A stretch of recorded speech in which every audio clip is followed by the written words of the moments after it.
Terima kasih Anda masih bersama kami. Pada debat kedua Capres kali ini ada 4 tema dengan 2 subtema yang jadi topik pembahasan. Meliputi pertahanan, keamanan, hubungan internasional, globalisasi, geopolitik, dan juga politik luar negeri. Nah, ada beberapa isu yang menjadi fokus CNN Indonesia pada debat kali ini. Dan berikut kami tampilkan latar belakang masalahnya. Yang pertama adalah soal anggaran militer pertahanan Indonesia 2019-2022.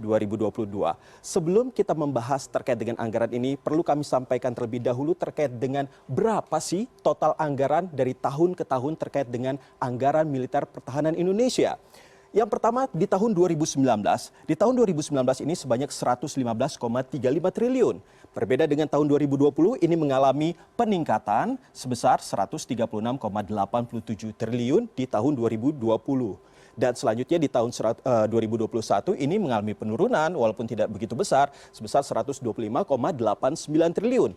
Dan berbeda dengan tahun 2022 mengalami peningkatan juga yang cukup signifikan yakni 150,3 triliun rupiah. Nah, di tahun 2023 perlu kami jelaskan bahwa di tahun 2023 ini mengalami penurunan juga sebesar 135,44 triliun rupiah.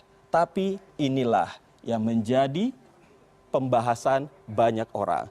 Di mana akhir Desember 2023, pengelolaan anggaran permajaan dari modernisasi alat utama sistem pertahanan atau alutsista ini menjadi sorotan. Karena bagaimana tidak, pemerintah baru saja menambah pagu alokasi pinjaman luar negeri untuk belanja alutsista Kementerian Pertahanan periode 2020-2024.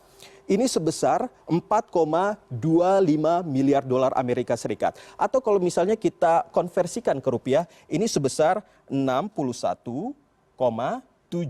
triliun rupiah. Ini sangat besar sekali.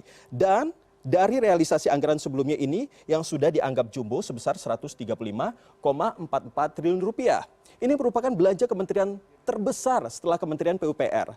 Belanja alutsista yang berasal dari pinjaman luar negeri ini dianggap tidak lazim dan rawan disalahgunakan jelang pemilu 2024 ini.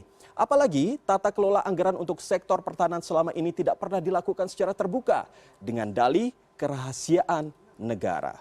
Nah, itu tadi soal anggaran. Tetapi tidak hanya soal anggaran, yang menjadi fokus kami adalah terkait dengan Laut Cina Selatan yang jadi rebutan 6 negara. Nah, sebelum kita membahas terkait dengan hal tersebut, perlu saya sampaikan kepada Anda bahwa di sini dari gambar yang Anda lihat, mungkin bisa di zoom sedikit, ini ada garis putus-putus berwarna biru muda. Kami beri nama ini adalah UNCLOS, Zona Ekonomi Eksklusif ZRE berdasarkan UNCLOS 1982. Apa sih UNCLOS itu? UNCLOS itu adalah, kalau kita lihat di sini, ini United Nations Convention on the Law of the Sea. Ini merupakan hukum laut internasional yang dikeluarkan pada tahun 1982.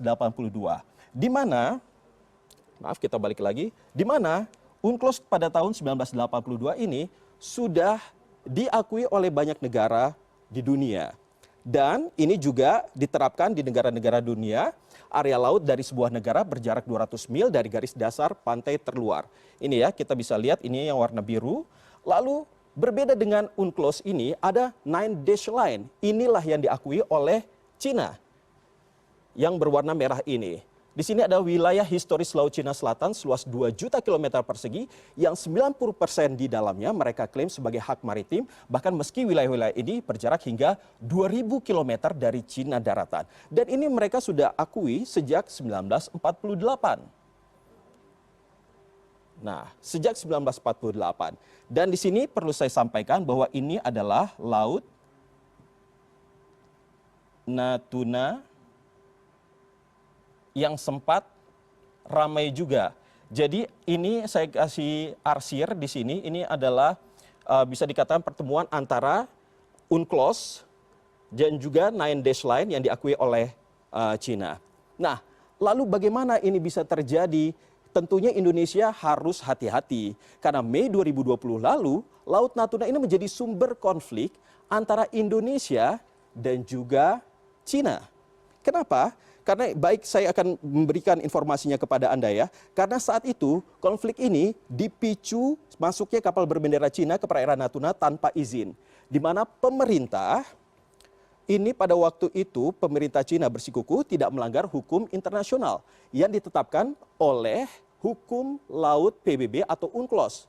Dan Cina mengklaim perairan Natuna masuk dalam Nine Dash Line Cina. Ini maksudnya adalah 9 garis putus-putus. Nanti saya akan jelaskan lebih detail lagi kepada Anda. Dan Indonesia sendiri ini secara tegas tidak akan pernah mengakui 9 garis putus-putus yang diklaim oleh Cina karena tidak memiliki alasan hukum yang diakui hukum internasional, terutama UNCLOS 1982 seperti yang tadi sudah saya sampaikan. Nah, baiklah kita akan lihat lagi lebih detail. Nah, ini dia. Laut Cina Selatan jadi rebutan 6 negara. Ini yang menarik adalah belum lama ini, belum selesai masalah tersebut, perebutan Laut Natuna Utara ini akhir Agustus 2023 ini ramai lagi. Kenapa? Karena Cina ini akhirnya mengeluarkan lagi petanya. Di mana ini yang tadinya ada 9 garis putus-putus, ini menjadi 10 garis putus-putus yang mereka akui. Termasuk halnya Taiwan. Jadi di sini ini sudah ramai. Jadi ada Taiwan, Filipina, Brunei, Vietnam, Malaysia yang juga sama-sama bahwa mengakui bahwa wilayah itu adalah wilayah yang bebas yang harusnya ada wilayah mereka juga di dalamnya. Nah, sepertinya di sini Cina enggan melepas cadangan minyak dan juga gas bumi di Natuna yang merupakan salah satu sumber terbesar di Asia. Saya akan jelaskan kepada Anda, sebenarnya ada apa di sini? Nah, di sini di Laut Cina Selatan ini, yang pertama, ini adalah jalur perdagangan yang luar biasa, yang sangat aktif dan dilalui oleh kapal-kapal dari berbagai negara. Nah, selain jalur perdagangan, di sini juga ada potensi dari gas alam. Berapa banyaknya? Untuk gas alam ini ada sebanyak 900 triliun kaki kubik. Ini luar biasa sekali. Dan tidak hanya gas alam, tetapi ada juga minyak bumi. Berapa besarnya? Itu ada sebesar 213 miliar barel. Nah, kalau misalnya berbicara soal 203 miliar barel, ini kalau misalnya dengan Arab Saudi sendiri, ini sama dengan 80% dari cadangan minyak Arab Saudi yang diakui sebagai salah satu negara terbesar yang memiliki cadangan minyak bumi. Dan selain itu, yang keempat, selain dari jalur perdagangan, lalu juga ada gas alamnya, lalu ada juga minyak bumi, ada juga kaya akan sumber daya lautnya. Di sini disebutkan ada sepertiga kekayaan keanekaragaman laut dunia yang ada di tempat tersebut. Mengapa hal tersebut akhirnya menjadi rebutan negara-negara terutama dari Cina ini sendiri? Baiklah, selain dari Laut Cina Selatan, ada juga konflik yang sebenarnya juga menjadi sorotan, yakni terkait dengan, nah ini dia, konflik antara Israel dan juga Palestina. Dari dua wilayah Palestina ini, agresi militer Israel berpusat di Gaza. Ini dia ya, berpusat di Gaza, ya kecil sekali ini. Dan selain itu juga ada di tepi barat. Karena mereka juga menyasar dengan alasan ingin mencari Hamas begitu ya. Akhirnya mereka tidak hanya di jalur Gaza tetapi juga di wilayah tepi barat. Oke. Lalu kita lihat secara detail lagi ya.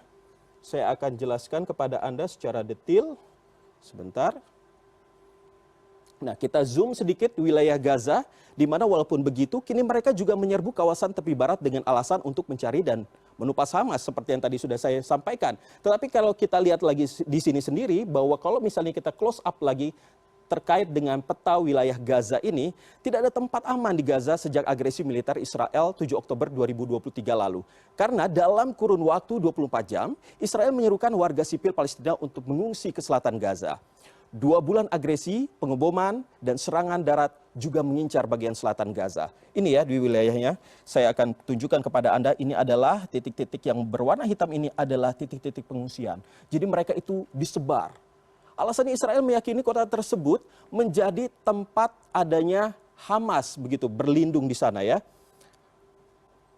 Baik, selain itu juga di sini juga dekat dengan perbatasan dengan Mesir dan lain sebagainya. Nah, selain itu, perlu kami sampaikan juga bahwa dari konflik ini terkait dengan konflik ini, tentunya sudah ada sekitar 15.000 warga yang ada di Palestina, terutama yang ada di kawasan Gaza dan juga yang ada di kawasan tepi barat yang menjadi korban meninggal dunia, di mana ratusan ada di wilayah selatan, ataupun maksud saya ada di wilayah tepi barat, sementara sisanya ada di wilayah jalur Gaza. Itu tadi ya beberapa informasi yang kami sampaikan yang menjadi fokus utama terkait dengan apa saja yang mungkin saja akan menjadi bahan perdebatan yang akan berlangsung nanti malam di debat Capres 2024.